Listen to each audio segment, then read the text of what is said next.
El engaño de Jezabel, 11ª parte. Hola, bendiciones para todos, soy Javier Samayoa, sobreviviente de abuso narcisista y abuso espiritual, autor del libro Durmiendo con Jezabel. Continuamos con la serie Los psicópatas en la Biblia. Seguimos estudiando a Jezabel, pero esta vez lo vamos a hacer desde una perspectiva para la iglesia, para los creyentes. En el episodio anterior relaté la trágica muerte física de Jezabel, luego que Jehú animara a 2 de sus siervos a que la arrojasen al vacío desde un balcón altísimo. Su cuerpo fue devorado por los perros, quedando solo el cráneo, los pies y las manos. Así concluyó aquella dinastía perversa y corrupta. Sin embargo, el Nuevo Testamento, en el libro de Apocalipsis, se hace una revelación asombrosa. Jezabel aparece de nuevo. Sí, señores, pero no en carne y hueso, sino transformada como un principado o una influencia satánica. El libro de Apocalipsis se trata de la revelación de Jesucristo para la iglesia. La iglesia representa a los creyentes, a los que se han arrepentido y han creído en el Evangelio. La iglesia no son las 4 paredes donde se reúnen un grupo de personas para adorar al Señor. Eso es en todo caso el edificio. La iglesia, como repito, son los creyentes, los que han depositado la fe en Jesucristo y su obra en la cruz. En el capítulo 2 y 3, Jesús, por medio del apóstol Juan, encallado en la isla de Patmos, describió 7 cartas, cada una destinada a 7 ciudades ubicadas en Asia: Éfeso, Esmirna, Pérgamo, Tiatira, Sardis, Filadelfia y Laodicea. Para fines de este estudio me enfocaré específicamente en la iglesia de Tiatira, famosa por sus teñidos de tela y por su mundanalidad generalizada, pero más famosa aún por un escándalo de inmoralidad sexual que estaba afectando a toda una comunidad de creyentes. Esto es para que miren que los escándalos de corte sexual en las iglesias no son nada nuevo. Los escándalos de inmoralidad sexual en los ambientes espirituales, cristianos o no cristianos, como dije en un video, son tan comunes. Y les voy a dar 2 ejemplos recientes. El caso de Nazón Joaquín, el líder de una secta llamada La Luz del Mundo en México, fue acusado de violar a varios menores de edad, y el caso todavía más reciente de Rodrigo Ponce, un famoso charlatán nuevaerista que se autoproclamó experto en liberación emocional y creador, entre comillas, de la autosanación, muy reconocido por cierto en las redes sociales, y que ahora se le acusa de abusar sexualmente de varias mujeres durante sus retiros que él mismo organizaba en el sur de México. Bueno, el problema es que cuando surgen este tipo de noticias, se vuelven virales y termina afectando la fe de mucha gente. Esto ha sucedido por siglos dentro de la iglesia cristiana, dígase católica y evangélica. Lamentablemente, esto sucederá siempre donde se practica cualquier clase de espiritualidad. Además de que se lastima la fe de mucha gente a través de toda esa inmoralidad que sale a la luz, el que más afectado o el que más lastimado sale es el Evangelio, la obra de Cristo, por la culpa y mal testimonio de esos líderes y falsos gurús.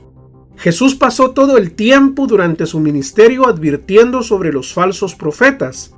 Se vestirán de ovejas, pero son lobos rapaces, repitió una y otra vez nuestro Señor.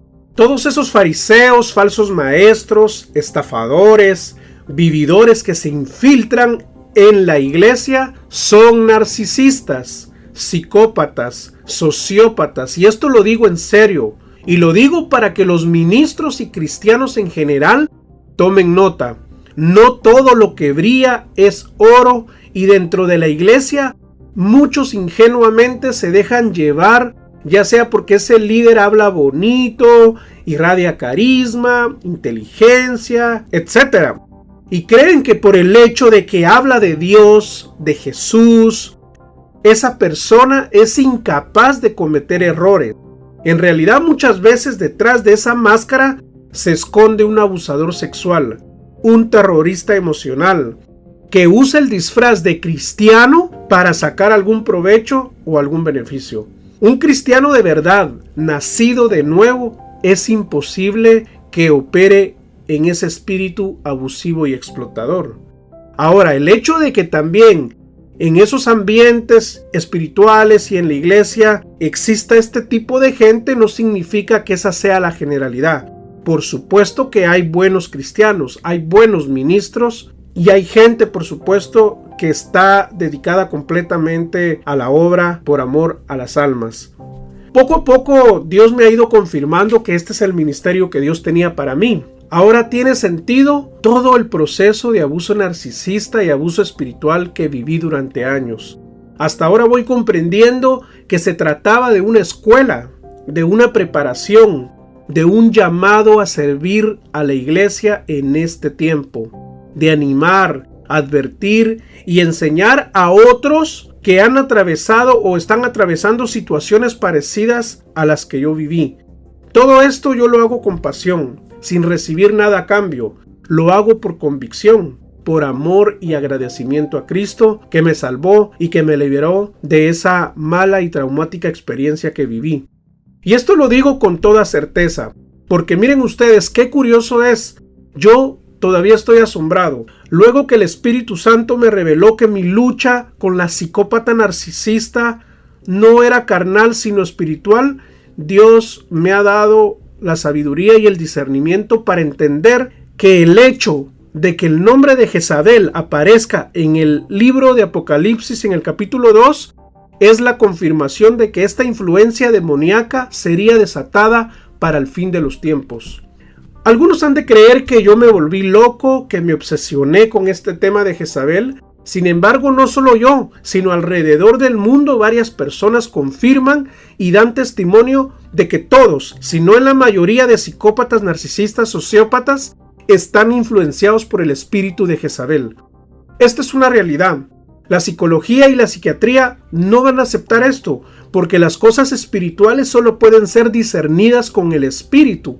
Un incrédulo no va a entender este punto de vista porque él no es espiritual, es así de sencillo, porque solo a la luz del espíritu pueden ser valoradas estas cosas.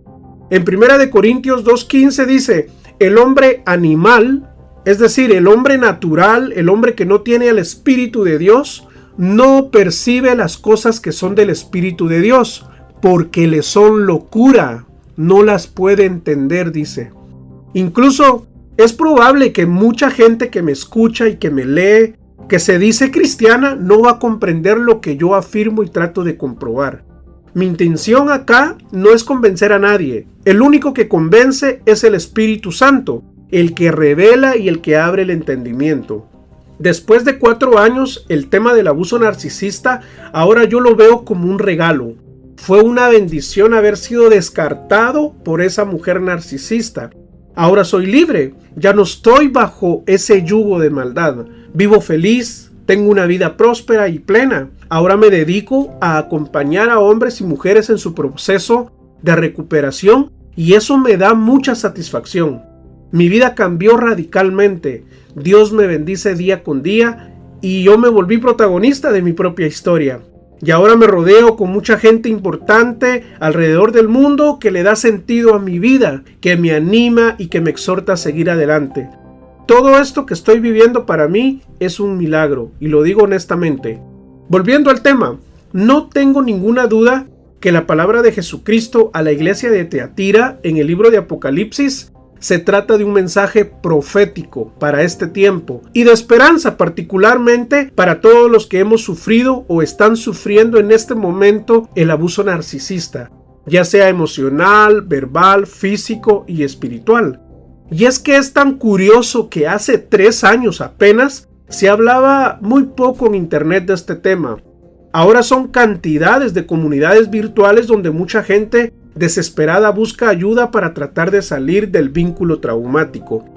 Esa para mí ha sido una de las enseñanzas principales de que esa influencia satánica, jezabélica, anda desatada no solo dentro de la iglesia, sino fuera de la iglesia, atacando no solo a creyentes, sino también a no creyentes.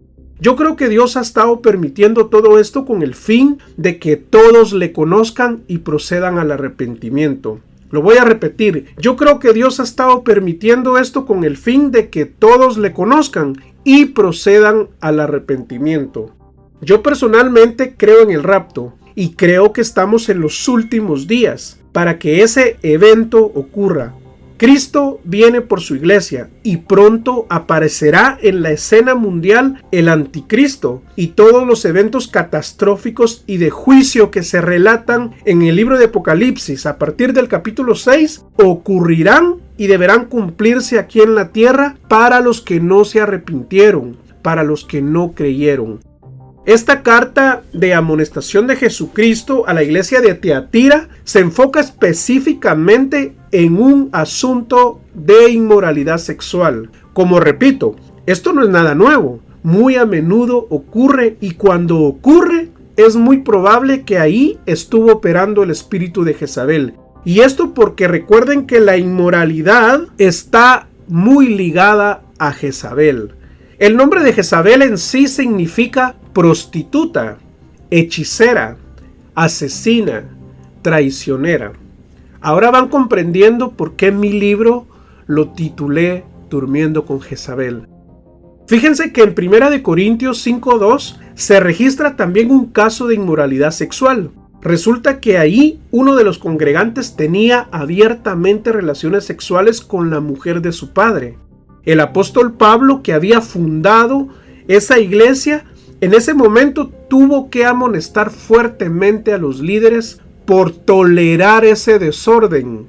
Ahora, el que la amonesta aquí a la iglesia de Tiatira es Jesús, por estar tolerando la presencia de una mujer seductora y falsa profetisa.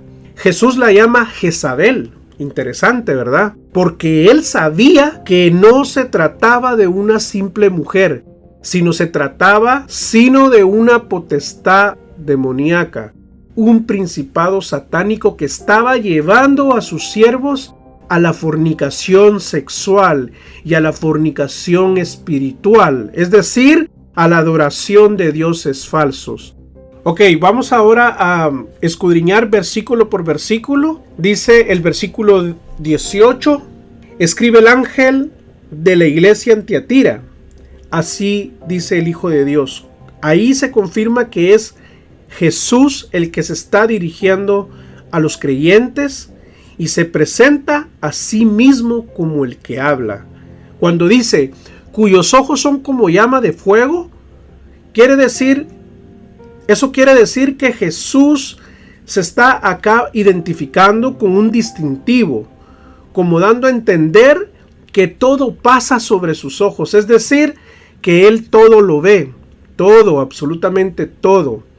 Dios ha visto el abuso, el maltrato, la humillación y la vergüenza a la que fuiste expuesto o expuesta.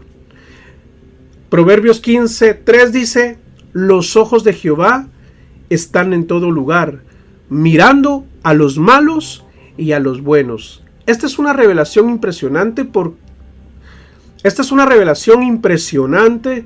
porque la Biblia deja bien claro que en este mundo están los hombres malos y los hombres buenos.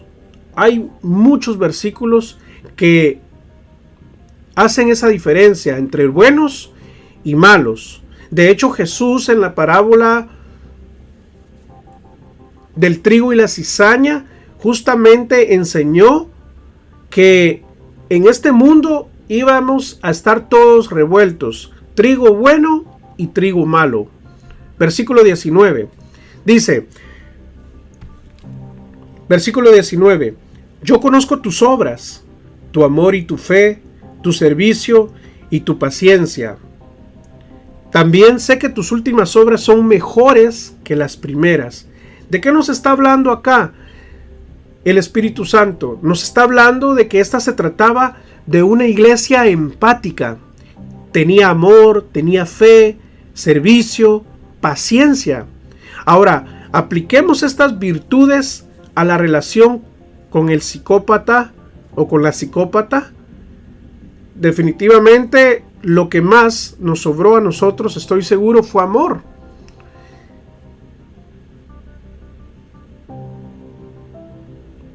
¿O no?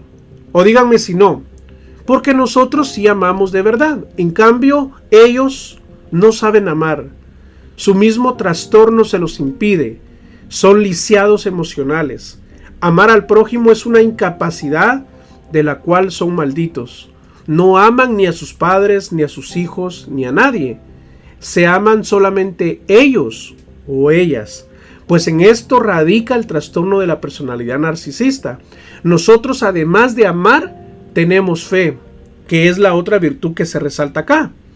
En 1 de Juan 4, versículo 8 dice: el que no ama, no conoce a Dios, porque Dios es amor. Por lo tanto, si el narcisista no tiene amor, entonces tampoco tiene fe.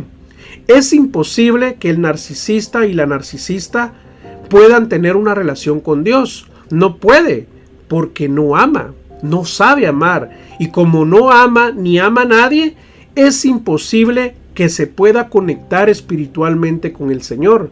Su espíritu está muerto, literalmente desconectado. Él o ella tiene cauterizada su conciencia por la obstinación de sus pecados. Los falsos maestros y los falsos gurús espirituales como Nazón Joaquín y Rodrigo Ponce, que les mencioné al principio, entre otros estafadores y charlatanes, bueno, toda esa fachada espiritual que ellos presentan al mundo y bueno, le hacen creer a la gente que son personas espirituales, en realidad, detrás de todo eso se trata de un negocio redondo. Un manipulador emocional es peligroso, pero un manipulador espiritual es mucho más peligroso porque la víctima está confiando plenamente que está frente a un hombre de Dios. ¿Ustedes realmente creen que Rodrigo Ponce se dedica a ese rollo por amor a Dios? ¿Por amor a la gente? Pues por favor. Ese chavo descubrió eso y aprovechó sus competencias como buen mercadólogo y se dio cuenta, bueno, de que este tipo de negocio se trata de una mina de oro. Mucha gente termina hechizada en esa clase de sectas, regalando su dinero con el afán de ser sanas emocionalmente, o bueno, pues en el afán de obtener un milagro que les pueda ayudar a avanzar con su vida. A Rodrigo Ponce le funcionó, lo perfeccionó y ahora que se ha hecho rico a través de esa falsa espiritualidad, se hizo como un dios, entre comillas, y con minúscula.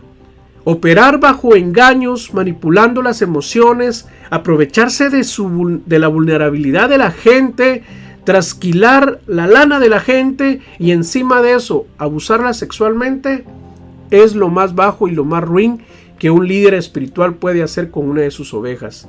Alguien que hace eso definitivamente es alguien enfermo, alguien que está mal de la cabeza, es un delincuente.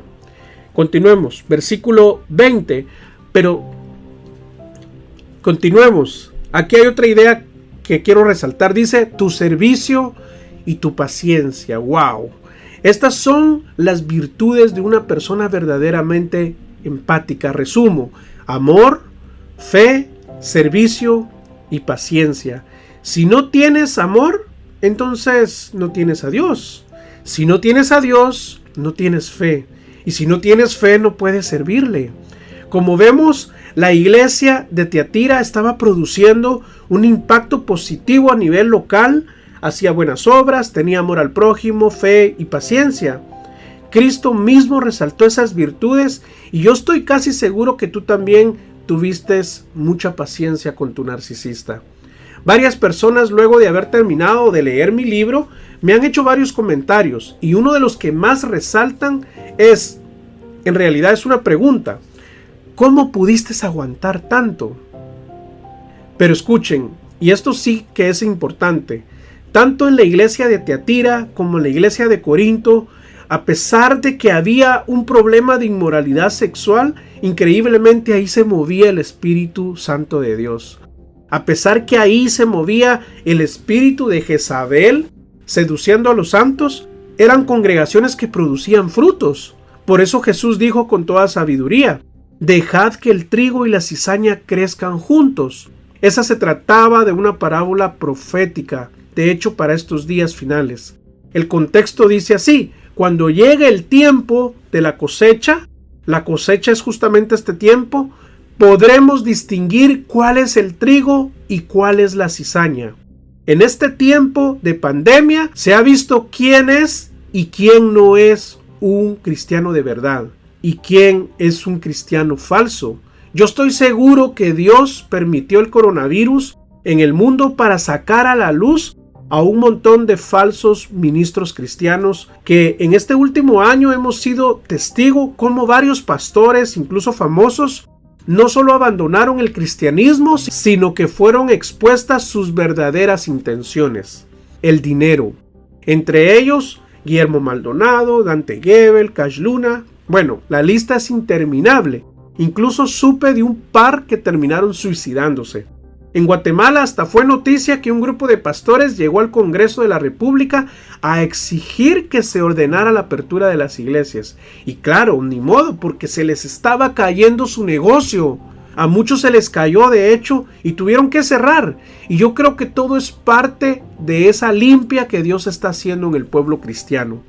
La segunda carta de Pedro, capítulo 2, versículo 21, dice, lo voy a leer en la versión de la traducción lenguaje actual: en el pueblo de Israel hubo también algunos que decían ser enviados por Dios, decían, pero no lo eran.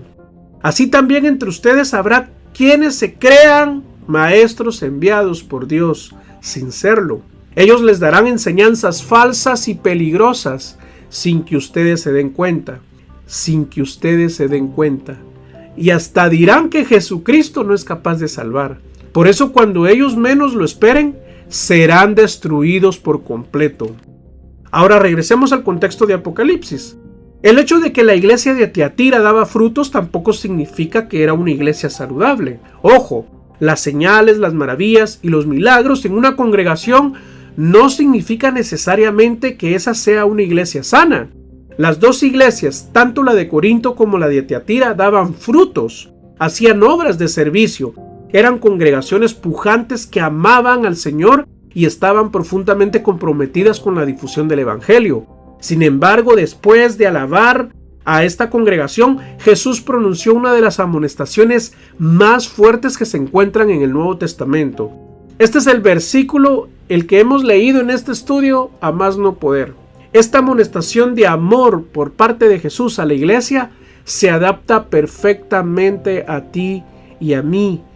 Y el que tenga oídos que escucho. Dice el versículo 20, pero tengo unas pocas cosas contra ti, que toleras a esa mujer Jezabel, que se dice profetiza, enseñe y seduzca a mis siervos a fornicar y a comer cosas sacrificadas a los ídolos.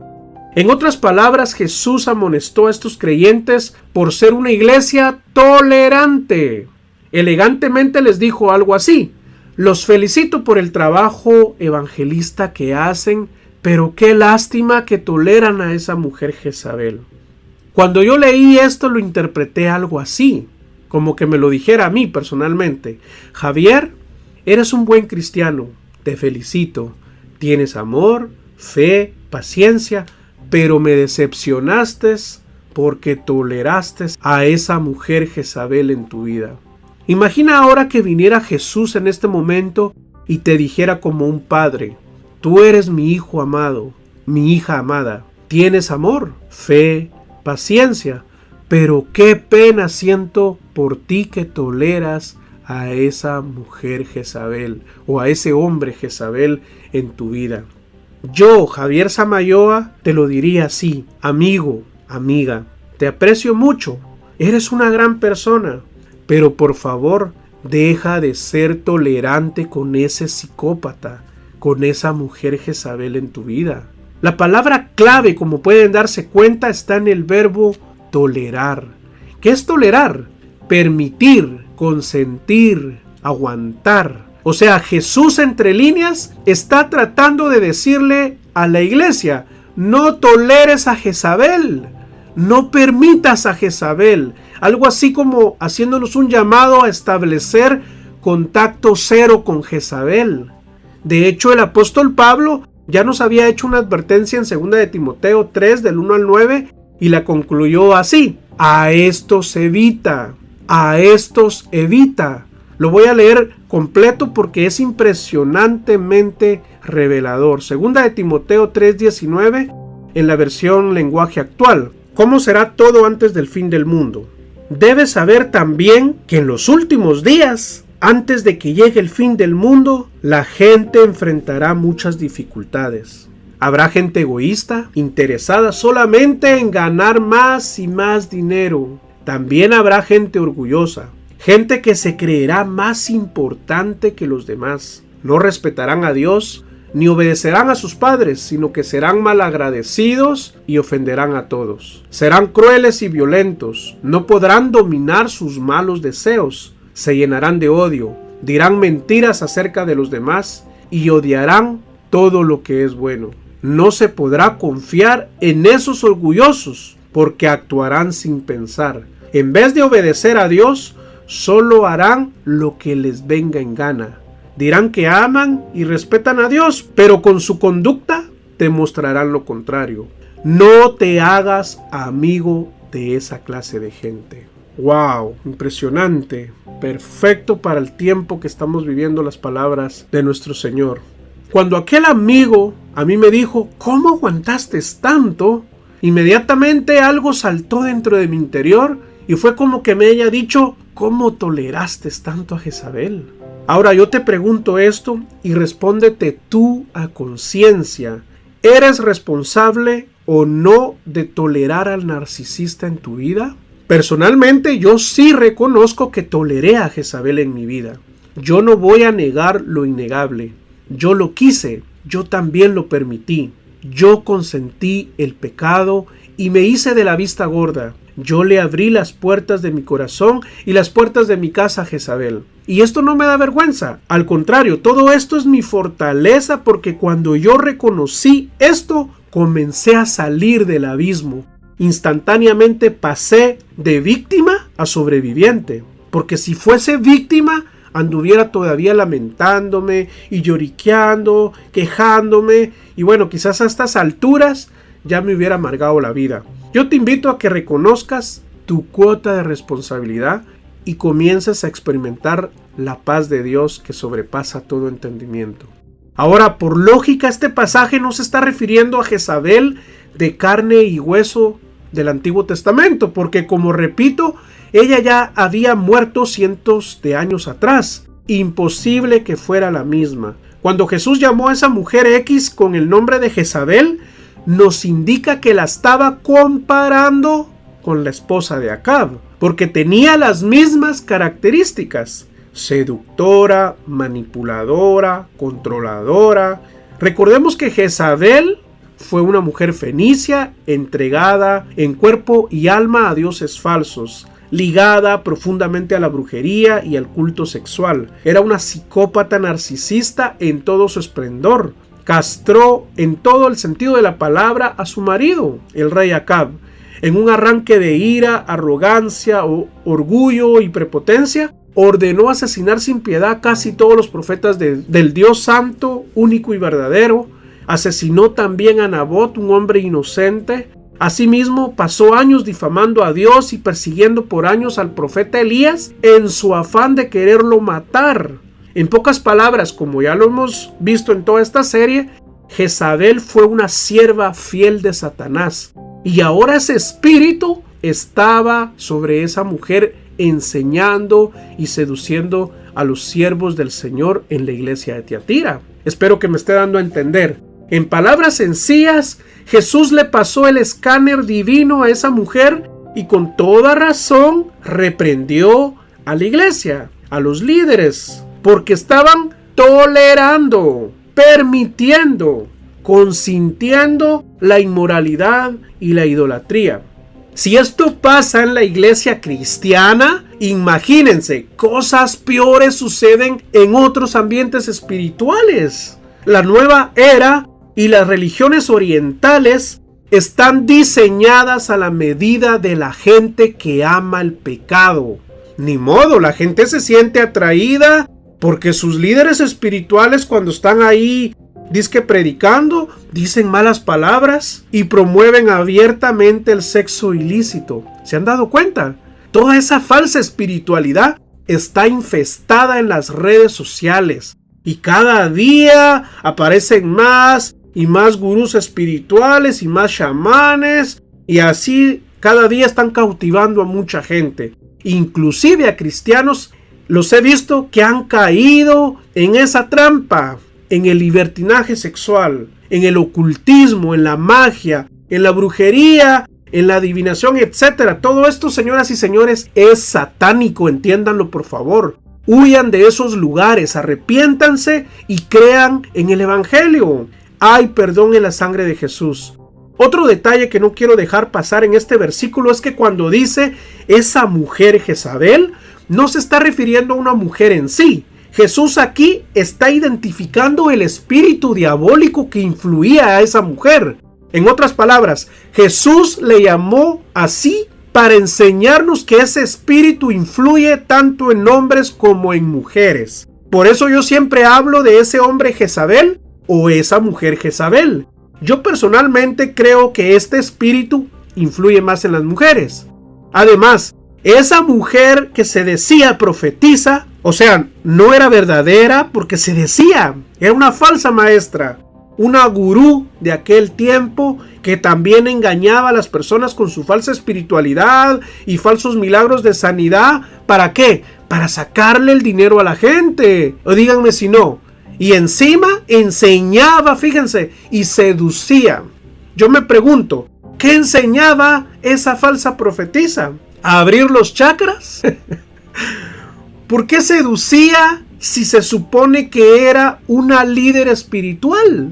Es así de simple, porque era una psicópata narcisista pervertida, infiltrada dentro de la iglesia. Tristemente, mucha gente cae en las garras de estos locos, de estas mujeres locas, y muchas personas terminan enredándose tristemente con ellos sexualmente, y muchos otros terminan casi adorándolos como si fuesen dioses. El caso de Rodrigo Ponce es un perfecto ejemplo porque a pesar de todas las evidencias de abuso sexual en su contra y los testimonios que han salido a la luz, aunque ustedes no lo crean, mucha gente ha salido a defenderlo. Y esto es parte del lavado de cerebro que se hace en este tipo de ambientes. Los defensores de estos abusadores y falsos líderes espirituales son en parte sus monos voladores. Continuemos, versículo 21. Le he dado tiempo para que se arrepienta, pero no quiere renunciar a su moralidad sexual. Le he dado tiempo que se arrepienta. ¿A quién? Le está hablando a esa mujer Jezabel. ¿Alcanzan a ver la misericordia de Dios sobre Jezabel o que se decía profetiza?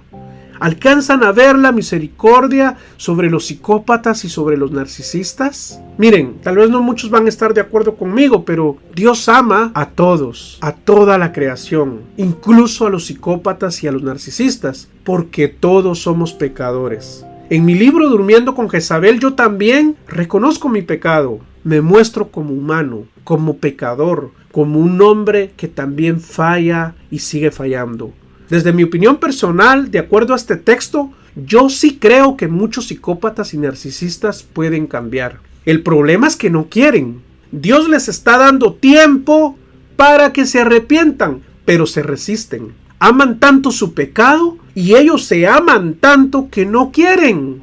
Su orgullo los hace sentirse muy cómodos en su inmundicia porque dice, le he dado tiempo para que se arrepienta, pero no quiere renunciar a su inmoralidad sexual. Cuando a mí me preguntan por qué el narcisista no cambia, yo le respondo sin titubear a la gente, porque no quiere. Hay mucha diferencia entre querer y poder. Lamentablemente no quieren, pero sí creo posible que cambien, ya que Dios está esperando a que vengan al arrepentimiento. Además, para Dios no hay nada imposible. Otra pregunta que me hacen constantemente es: ¿será que va a cambiar el narcisista? Y mi respuesta es: tal vez. Eso sí, si se arrepiente de corazón. Claro que Dios puede perdonarlo. Y la otra pregunta que siempre me hacen: ¿qué puedo hacer para que el narcisista cambie? Y mi respuesta es: orar por él o orar por ella para que Dios mueva su corazón al arrepentimiento. Que Dios ablande su corazón, porque de lo contrario el narcisista no quiere cambiar. No quiere dejar el pecado. Orar es lo mínimo que podemos hacer por ellos. Ahora escuchen la amonestación de Jesús en el versículo 22, y esto es muy fuerte.